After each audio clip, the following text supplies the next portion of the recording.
الحمد للہ رب العالمین والصلاة والسلام علی سید الانبیاء والمرسلین اما بعد فاعوذ باللہ من الشیطان الرجیم بسم اللہ الرحمن الرحیم۔ بہار شریعت کے صفحہ نمبر 777 پر عیدین کا بیان صدر الشریعہ بدر الطریقہ حضرت علامہ مولانا مفتی محمد امجد علی اعظمی رحمۃ اللہ تعالی علیہ بیان فرماتے ہیں۔ آپ بھی توجہ سے سنیے، اللہ کے فضل و کرم سے علم دین کے مسائل سیکھنے کا موقع ملے گا۔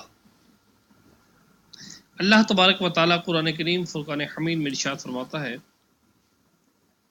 وَلِتُكْمِلُوا الْعِدَّةَ وَلِتُكَبِّرُوا اللَّهَ عَلَى مَا هَدَاكُمْ۔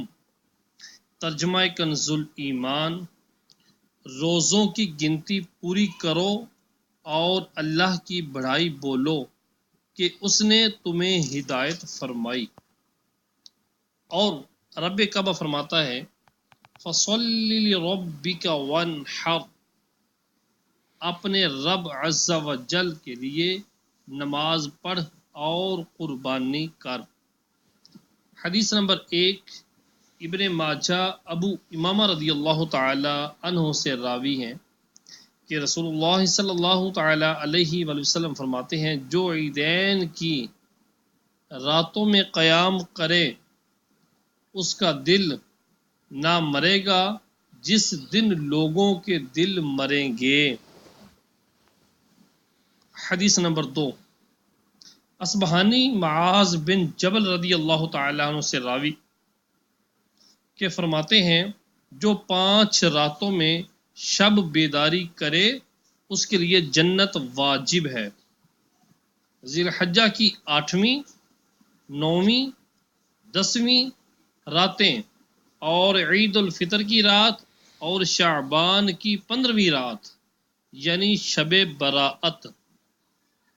حدیث نمبر 3 ابو داؤد و انس رضی اللہ تعالی عنہ سے راوی کہ حضور اقدس صلی اللہ تعالی علیہ وآلہ وسلم جب مدینہ تشریف لائے اس زمانہ میں اہل مدینہ سال میں 2 دن خوشی کرتے تھے، مہرگان و نوروز۔ فرمایا یہ کیا دن ہے؟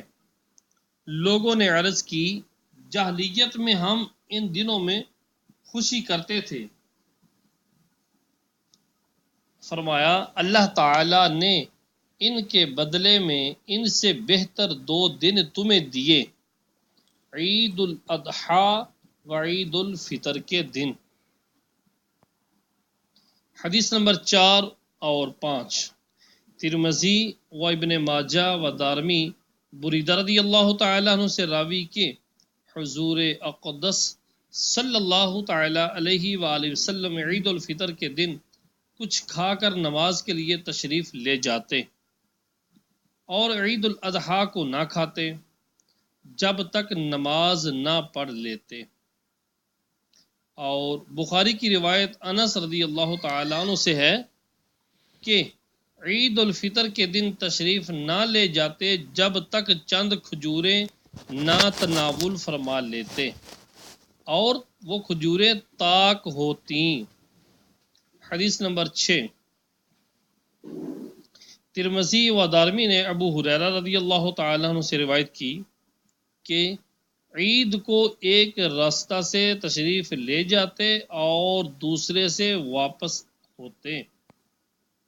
حدیث نمبر 7 ابو داؤد و ابن ماجہ کی روایت انہی سے ہے کہ ایک مرتبہ عید کے دن بارش ہوئی تو مسجد میں حضور صلی اللہ علیہ وآلہ وسلم نے عید کی نماز پڑھائی۔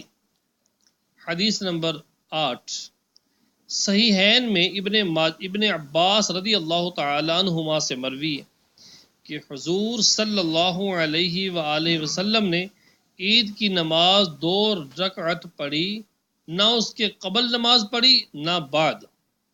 حدیث نمبر 9 صحیح مسلم شریف میں ہے جابر بن سامورہ رضی اللہ تعالیٰ عنہ کہتے ہیں میں نے حضور صلی اللہ علیہ وآلہ وسلم کے ساتھ عید کی نماز پڑھی ایک دو مرتبہ نہیں بلکہ بارہا نہ اذان ہوئی نہ اقامت۔ مسائل فقہی۔ عیدین کی نماز واجب ہے مگر سب پر نہیں بلکہ انہی پر جن پر جمعہ واجب ہے، اور اس کی ادا کی وہی شرطیں ہیں جو جمعہ کے لیے ہیں، صرف اتنا فرق ہے کہ جمعہ میں خطبہ شرط ہے اور عیدین میں خطبہ سنت۔ اگر جمعہ میں خطبہ نہ پڑھا تو جمعہ نہ ہوا، اور اس میں اگر نہ پڑھا تو نماز عید ہو گئی مگر برا کیا۔ دوسرا فرق یہ ہے کہ جمعہ کا خطبہ قبل نماز ہے اور عیدین کا بعد نماز۔ اگر پہلے پڑھ لیا تو برا کیا مگر نماز ہو گئی، لوٹائی نہیں جائے گی، یعنی دوبارہ نہیں پڑھی جائے گی، اور خطبہ کا بھی اعادہ نہیں۔ اور عیدین میں نہ اذان ہے نہ اقامت، صرف دو بار اتنا کہنے کی اجازت ہے: الصلاۃ جامعۃ، بلا وجہ عید کی نماز چھوڑنا گمراہی و بدعت ہے۔ مسئلہ نمبر 1، گاؤں میں عیدین کی نماز پڑھنا مکروہ تحریمی ہے۔ روز عید کے مستحبات، عید کے دن جو مستحب چیزیں ہیں ان کو صاحب بہار شریعت ذکر فرماتے ہیں۔ مسئلہ نمبر 2، عید کے دن یہ کام مستحب ہیں۔ نمبر 1، حجامت بنوانا، یعنی کٹنگ کروانا، بال وغیرہ سیٹ کرانا، داڑھی کا خط کروانا، حجامت بنوانا۔ اور نمبر 2، ناخن ترشوانا۔ نمبر 3، غسل کرنا۔ نمبر 4، مسواک کرنا۔ نمبر 5، اچھے کپڑے پہننا، نیا ہو تو نیا ورنہ دھلا۔ نمبر 6، انگوٹھی پہننا۔ نمبر 7، خوشبو لگانا۔ نمبر 8، صبح کی نماز مسجد محلہ میں پڑھنا، محلے کی جو مسجد ہے اس میں صبح کی نماز بعد جماعت ادا کرنا۔ نمبر 9، عید گاہ جلد چلا جانا، نماز سے پہلے صدقہ فطر ادا کرنا۔ نمبر 11، عید گاہ کو پیدل جانا۔ نمبر 12، دوسرے رستے سے واپس آنا۔ نمبر 13، نماز کو جانے سے پہلے چند کھجوریں کھا لینا، 3، 5، 7 یا کم و بیش مگر طاق ہوں۔ کھجوریں نہ ہوں تو کوئی میٹھی چیز کھا لے۔ نماز سے پہلے کچھ نہ کھایا تو گناہگار نہ ہوا، مگر عشاء تک نہ کھایا تو عتاب کیا جائے گا، یعنی سرزنش کی جائے گی کہ رب کی طرف سے تحفہ ہے، عید خوشی کا دن ہے، تم کیوں نہیں کھا پی رہے۔ مسئلہ نمبر 3، سواری پر جانے میں بھی حرج نہیں، مگر جس کو پیدل جانے پر قدرت ہو اس کے لیے پیدل جانا افضل ہے،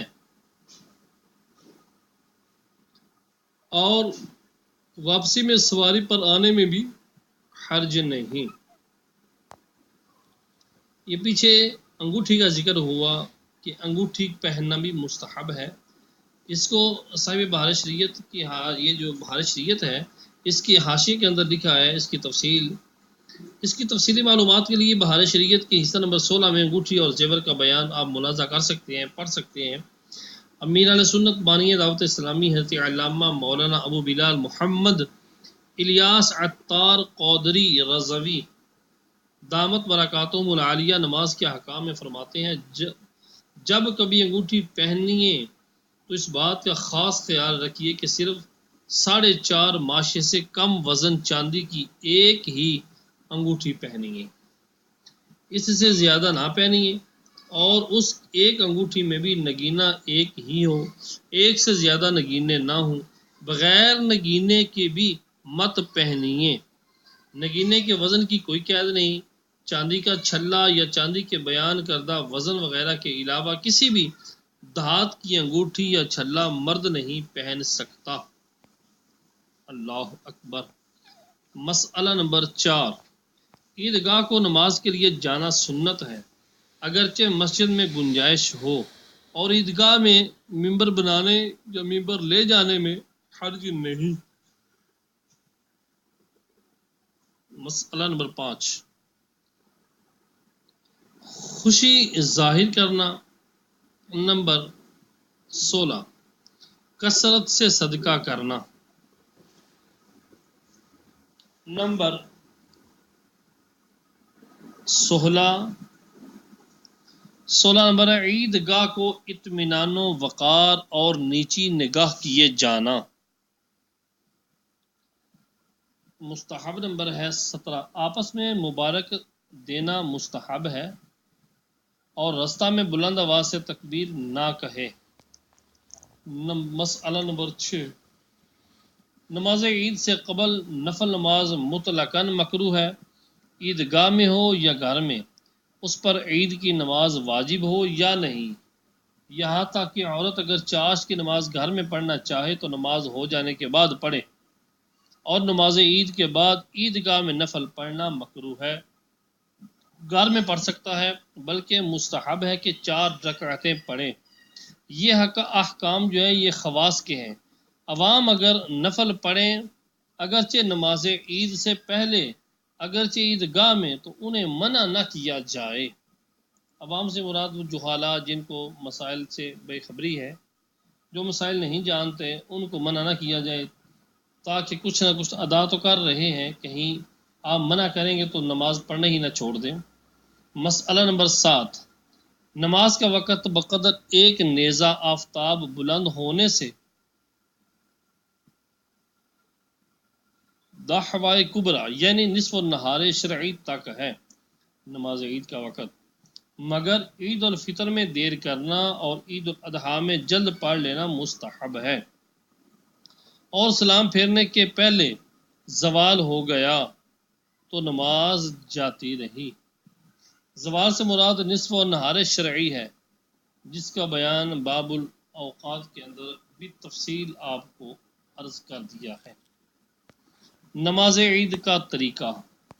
نماز عید کا طریقہ یہ ہے کہ 2 رکعت واجب عید الفطر یا عید الاضحیٰ کی نیت کر کے کانوں تک ہاتھ اٹھائے اور اللہ اکبر کہہ کر ہاتھ باندھ لے، پھر ثنا پڑھے، پھر کانوں تک ہاتھ اٹھائے اور اللہ اکبر کہتا ہوا ہاتھ چھوڑ دے، پھر ہاتھ اٹھائے اور اللہ اکبر کہہ کر ہاتھ چھوڑ دے، پھر ہاتھ اٹھائے اور اللہ اکبر کہہ کر ہاتھ باندھ لے، یعنی پہلی تکبیر میں ہاتھ باندھے، اس کے بعد 2 تکبیروں میں ہاتھ لٹکائے، پھر چوتھی تکبیر میں باندھ لے۔ اس کو یوں یاد رکھے کہ جہاں تکبیر کے بعد کچھ پڑھنا ہے وہاں ہاتھ باندھ لیے جائیں، اور جہاں پڑھنا نہیں وہاں ہاتھ چھوڑ دیے جائیں۔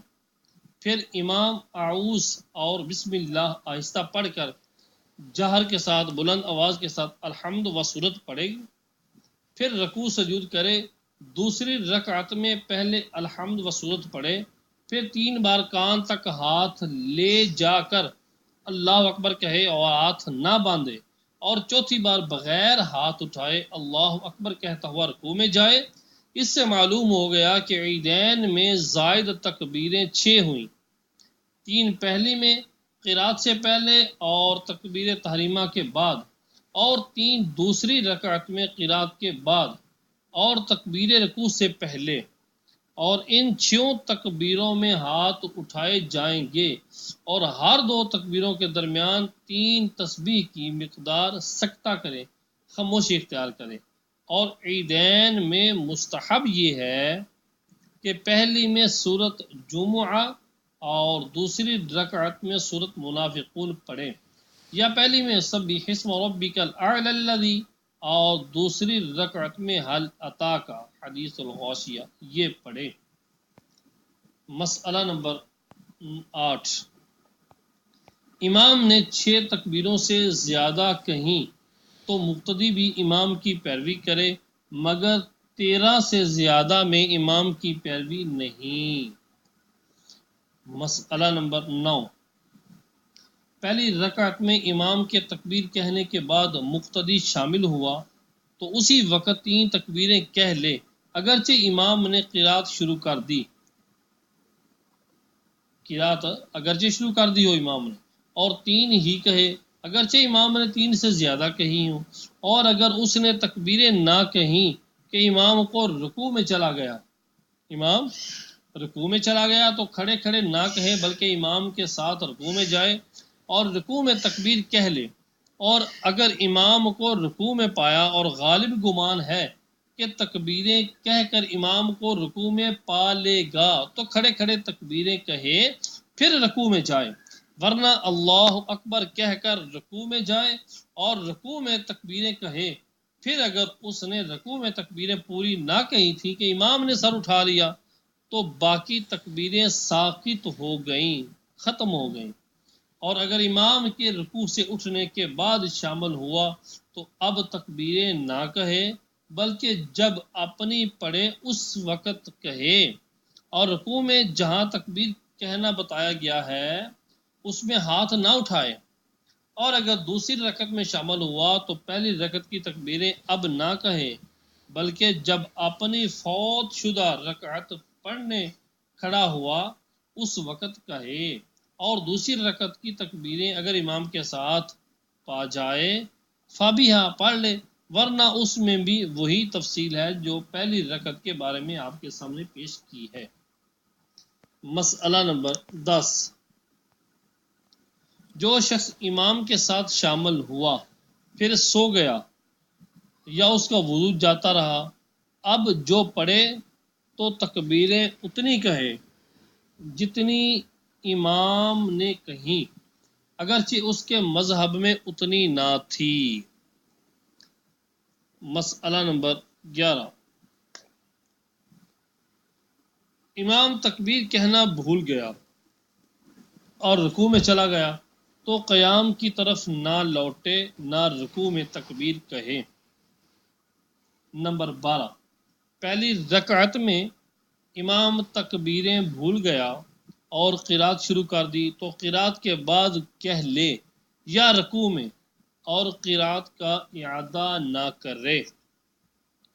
مسئلہ نمبر 13، امام نے تکبیرات زوائد میں ہاتھ نہ اٹھائے تو مقتدی اس کی پیروی نہ کرے بلکہ ہاتھ اٹھائے۔ مسئلہ نمبر 14، نماز کے بعد امام 2 خطبے پڑھے اور خطبہ جمعہ میں جو چیزیں سنت ہیں اس میں بھی سنت ہیں، اور جو وہاں مکروہ یہاں بھی مکروہ، صرف 2 باتوں میں فرق ہے، ایک یہ کہ جمعہ کے پہلے خطبے سے پیشتر خطیب کا بیٹھنا سنت تھا اور اس میں نہ بیٹھنا سنت ہے، دوسرے یہ کہ اس میں پہلے خطبے سے پیشتر 9 بار اور دوسرے کے پہلے 7 بار اور ممبر سے اترنے کے پہلے 14 بار اللہ اکبر کہنا سنت ہے، اور جمعہ میں یہ چیزیں سنت نہیں۔ مسئلہ نمبر 15، عید الفطر کے خطبہ میں صدقہ فطر کے احکام کی تعلیم بیان کرے۔ وہ 5 باتیں ہیں۔ نمبر 1، صدقۃ الفطر کس پر واجب ہے یہ بیان کرے۔ نمبر 2، اور کس کے لیے واجب ہے اور کب واجب ہے اور کتنا۔ نمبر 5، اور کس چیز سے واجب ہے۔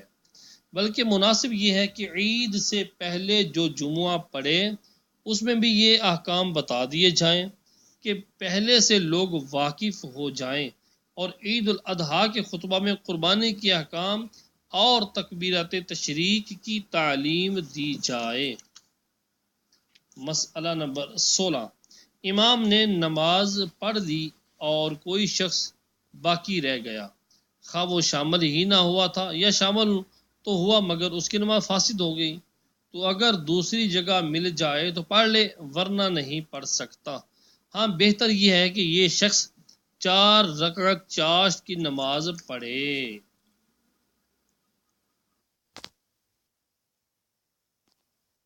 مسئلہ نمبر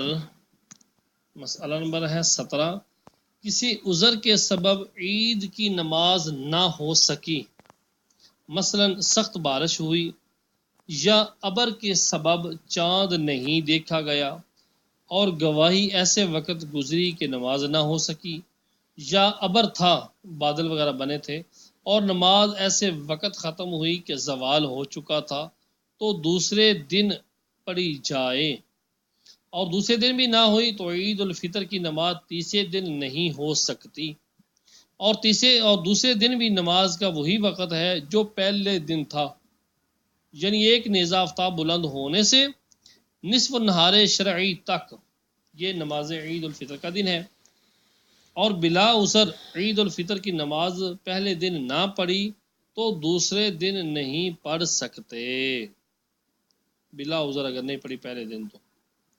جی، مسئلہ نمبر 18، عید الاضحیٰ تمام احکام میں عید الفطر کی طرح ہے، صرف بعض باتوں میں فرق ہے۔ اس میں مستحب یہ ہے، اس عید الاضحیٰ میں مستحب یہ ہے کہ نماز سے پہلے کچھ نہ کھائے، اگرچہ قربانی نہ کرے، اور کھا لیا تو کراہیت نہیں، اور رستہ میں بلند آواز سے تکبیر کہتا جائے، اور عید الاضحیٰ کی نماز عذر کی وجہ سے 12ویں تک بلا کراہیت مؤخر کر سکتے ہیں، 12 ذی الحجہ تک بلا کراہیت مؤخر کر سکتے ہیں، 12ویں کے بعد پھر نہیں ہو سکتی، اور بلا عذر 10ویں کے بعد مکروہ ہے۔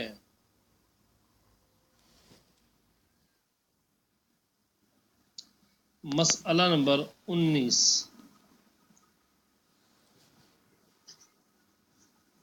قربانی کرنی ہو تو مستحب یہ ہے کہ پہلی سے 10ویں ذی الحج تک نہ حجامت بنوائے نہ ناخن ترشوائے۔ مسئلہ نمبر 20، قربانی کرنی ہو تو مستحب یہ ہے کہ پہلی سے 10ویں تک ذی الحجہ تک نہ حجامت بنوائے نہ ناخن ترشوائے۔ مسئلہ نمبر 20 ہے، عرفہ کے دن یعنی 9ویں ذی الحجہ کو لوگوں کا کسی جگہ جمع ہو کر حاجیوں کی طرح وقوف کرنا اور ذکر و دعا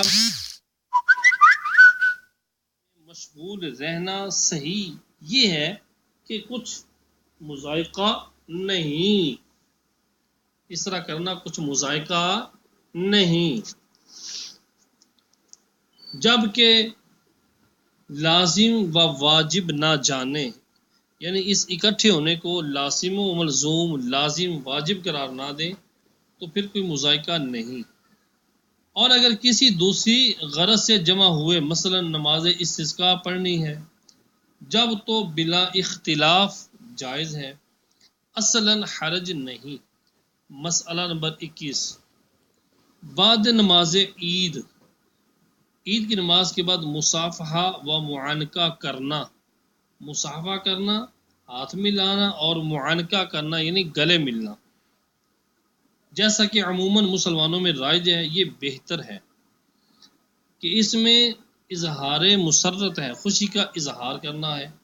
مسئلہ نمبر 22، 9ویں ذی الحجہ کی فجر سے 13ویں کی عصر تک ہر نماز فرض پنجگانہ کے بعد جو جماعت مستحبہ کے ساتھ ادا کی گئی، ایک بار تکبیر بلند آواز سے کہنا واجب ہے اور 3 بار افضل ہے، اسے تکبیر تشریق کہتے ہیں۔ اللہ اکبر لا الہ الا اللہ واللہ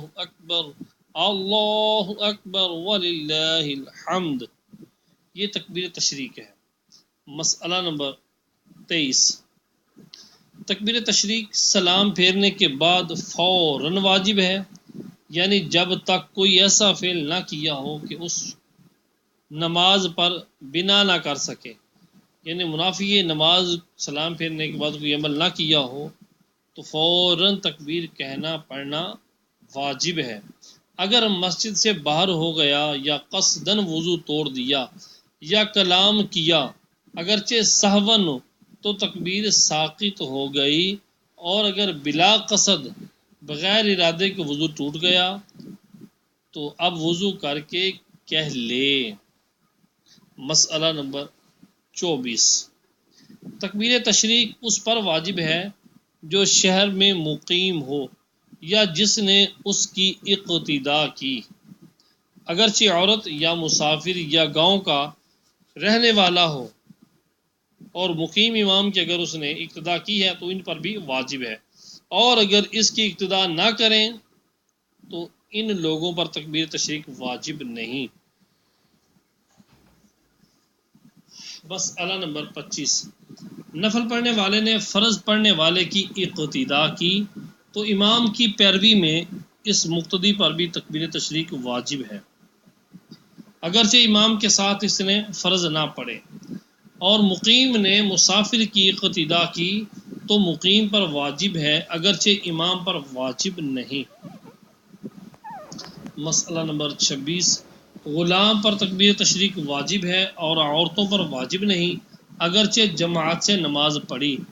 ہاں اگر مرد کے پیچھے عورت نے پڑھی اور امام نے اس کے امام ہونے کی نیت کی، عورت کہ میں عورت کا بھی امام ہوں، امام نے اس کے امام ہونے کی نیت کی تو عورت پر بھی واجب ہے، مگر آہستہ کہے، یوں ہی جن لوگوں نے برہنہ نماز پڑھی ان پر بھی تکبیر تشریق واجب نہیں، اگرچہ جماعت کریں کہ ان کی جماعت مستحبہ نہیں ہے۔ مسئلہ نمبر 27 نفل و سنت و وتر کے بعد تکبیر تشریق واجب نہیں، اور جمعہ کے بعد واجب ہے، اور نماز عید کے بعد بھی کہہ لے۔ مسئلہ نمبر 28 مسبوق و لاحق پر تکبیر واجب ہے، مگر جب خود سلام پھیریں اس وقت کہیں، اور امام کے ساتھ کہہ لی تو نماز فاسد نہ ہوئی، اور نماز ختم کرنے کے بعد تکبیر کا اعادہ بھی نہیں۔ مسئلہ نمبر 29 اور دنوں میں نماز قضا ہو گئی تھی، ایام تشریق میں اس کی قضا پڑی تو تکبیر تشریق واجب نہیں، یوں ہی ان دنوں کی نمازیں اور دنوں میں پڑھی جب بھی واجب نہیں، یوں ہی سال گزشتہ کے ایام تشریق کی قضا نمازیں اس سال کے ایام تشریق میں پڑھیں جب بھی واجب نہیں۔ ہاں اگر اسی سال کے ایام تشریق قضا نمازیں اسی سال کے انہی دنوں میں جماعت سے پڑھے تو اب تکبیر تشریق واجب ہے۔ مسئلہ نمبر 30 منفرد پر تکبیر تشریق واجب نہیں، مگر منفرد بھی کہہ لے کہ صاحبین کے نزدیک اس پر بھی واجب ہے۔ صاحبین فقہ حنفی کے اندر امام ابو یوسف اور امام محمد کا ہے، ان دونوں حضرات کو صاحبین کہتے ہیں، اور اگر امام ابو یوسف ہوں کی مسئلے پر اور ساتھ امام اعظم ابو حنیفہ ہوں تو ان کو شیخین کہتے ہیں، اور اسی طرح اگر امام اعظم ابو حنیفہ رضی اللہ تعالیٰ عنہ اور امام محمد کسی مسئلے پر ہوں تو ان کو طرفین کہتے ہیں۔ مسئلہ نمبر 31 امام نے تکبیر نہ کہی جب بھی مقتدی پر کہنا واجب ہے، اگرچہ مقتدی مسافر یا دیہاتی یا عورت ہو۔ مسئلہ نمبر 32 ان تاریخوں میں اگر عام لوگ بازاروں میں با اعلان تکبیریں کہیں تو انہیں منع نہ کیا جائے۔ صلو علی الحبیب صلی اللہ تعالی علی محمد۔